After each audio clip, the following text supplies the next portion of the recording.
It was just past midnight when Maria Lopez, a 24-year-old food delivery driver in a quiet suburb of Portland, accepted one last order before heading home. The customer's address read 14 Willow Creek Lane, a place she didn't recognize. The delivery note caught her attention.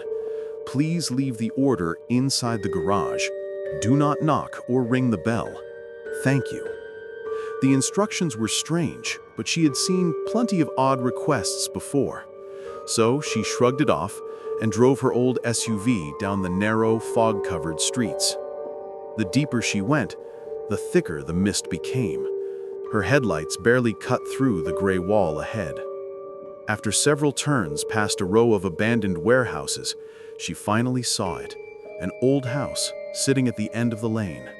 The paint was peeling, the yard overgrown, and the garage door was slightly open. A dim yellow light flickered from inside. Maria parked her car and stepped out, clutching the food bags tightly. The air was heavy and cold. There was no sound, no crickets, no wind, not even the distant hum of the city. Only silence. As she approached the garage, she noticed movement in the corner. A tall figure stood there, motionless, draped in a long, dark coat that looked decades old, its head tilted slightly, as if listening.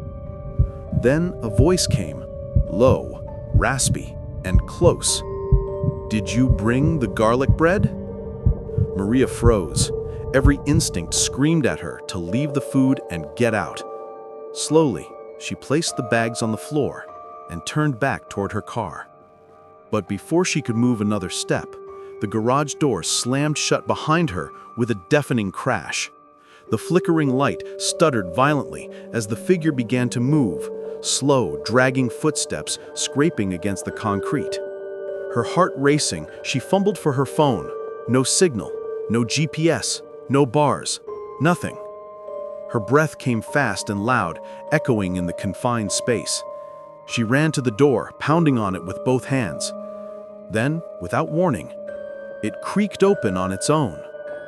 The garage was empty. The light had stopped flickering, and the air smelled wrong, a mix of spoiled food and rusted metal, thick enough to make her gag. She bolted for her car, but when she looked back, her delivery bags were gone. In their place sat a single plate of food, cold, half-eaten, with a bite mark on the burger she knew she hadn't made. And scrawled on the concrete floor, written in greasy smudges, were two words: "You're late." Maria screamed, jumped into her SUV, and tore down the foggy road as fast as she could. She could swear she heard footsteps, slow and heavy, following her, fading only when she reached the city lights. Back home, she sat in silence for a long time before daring to check her phone. To her horror, the delivery app showed a notification. Delivery delivered. Attached to it was a single image. It showed her car parked on Willow Creek Lane, and beside it, the dark figure standing perfectly still, staring directly into the camera. Maria dropped her phone. She never took another late-night delivery again. But somewhere, at the edge of Portland, the light in that garage still flickers, waiting for the next driver who's brave enough to bring the food to 14 Willow Creek Lane. It was nearing 1 a.m. when Tyler Greene, a 23-year-old food delivery driver in suburban Seattle, accepted one last order for the night. The address was one he'd never seen before, 37 Maplewood Crescent, a small dead-end street at the edge of town. The delivery instructions were strange. Leave the food on the front porch and step back immediately. Do not make noise.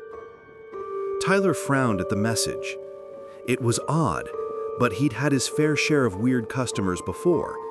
He brushed it off, adjusted his hoodie, and began the drive down the quiet, fog-covered streets. Maplewood Crescent was darker than the rest of the neighborhood. The streetlights flickered weakly, their yellow glow barely reaching the pavement. The houses were spaced far apart, swallowed by tall, overgrown hedges. When he finally reached number 37, he hesitated. The place looked abandoned. The paint on the walls had peeled away in long strips. The windows were boarded up, and a rusted mailbox leaned to one side.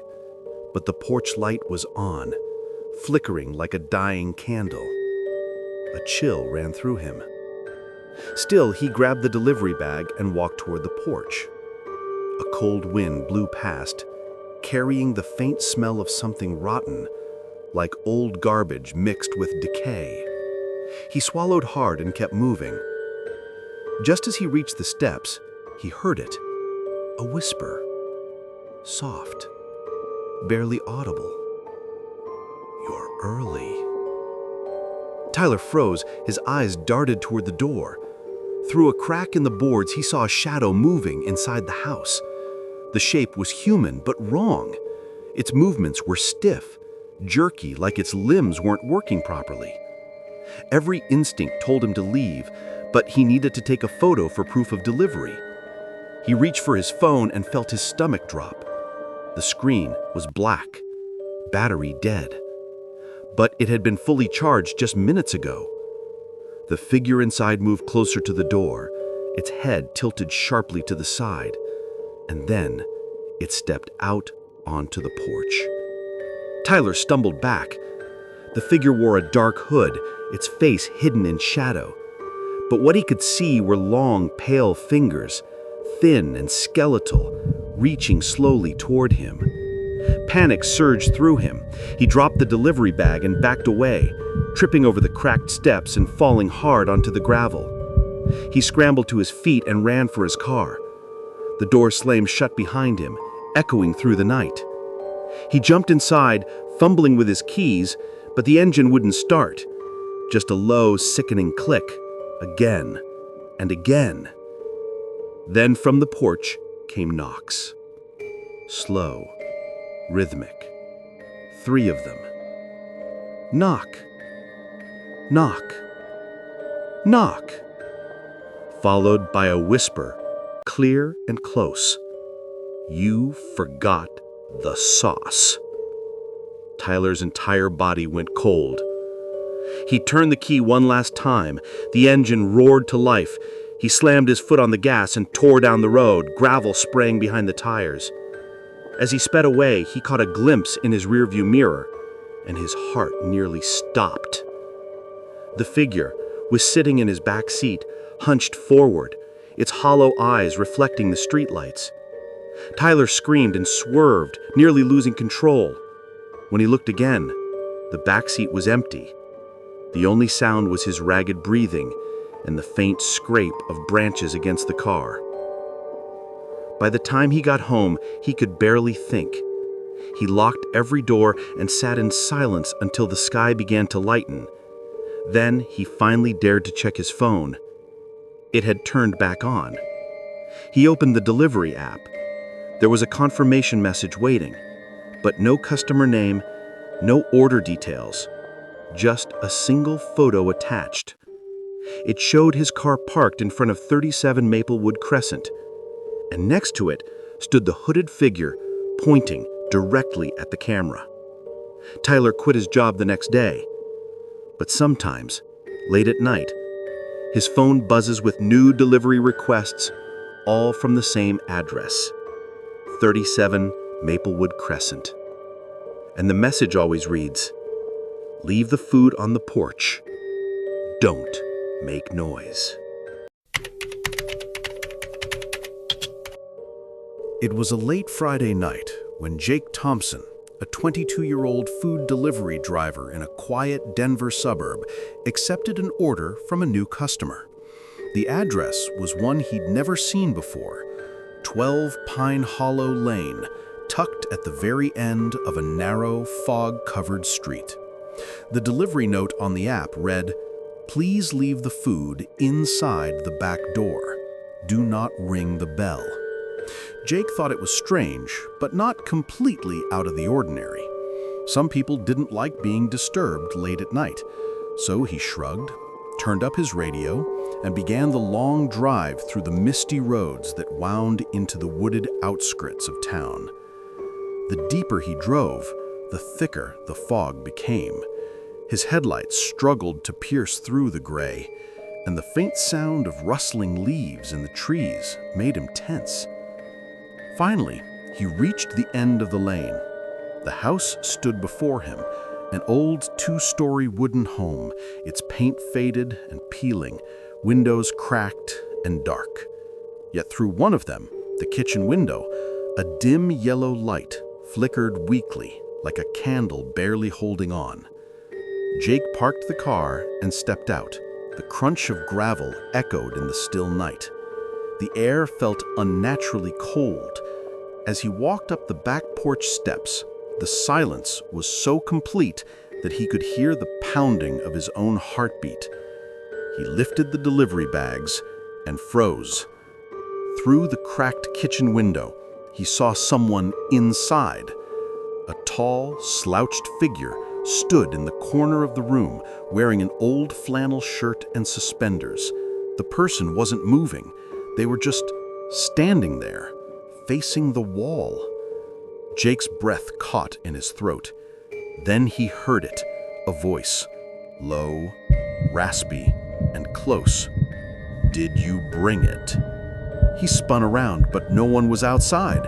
The voice had come from nowhere, or everywhere. His hands shook. He dropped the bags onto the porch, took a shaky step back, and pulled out his phone to take a picture for proof. But the screen stayed black, battery dead, though it had been full just minutes ago.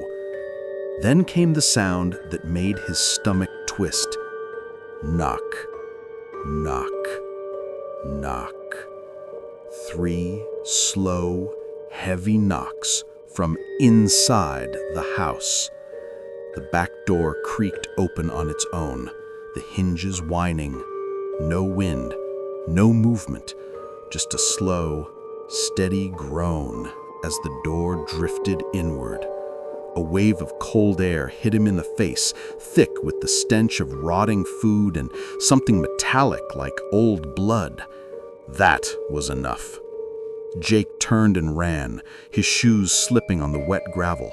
He jumped into his car, slammed the door shut, and jammed the key into the ignition. The engine roared to life.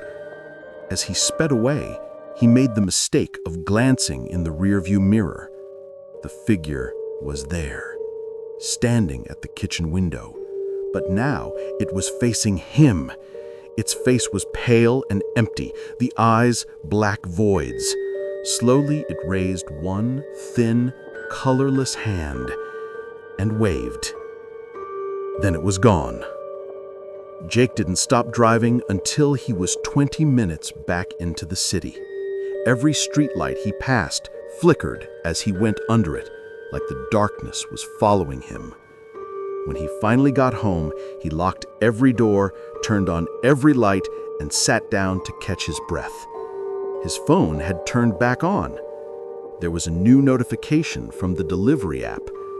Order confirmed. Pine Hollow Lane. Special instructions. Please bring extra fries and don't forget the shake. A $100 tip had already been added, and beneath the message was a note. We've been waiting. Jake stared at the screen, his hands trembling. He knew, without a doubt, that if he ever accepted another order from Pine Hollow Lane, he wouldn't survive the delivery.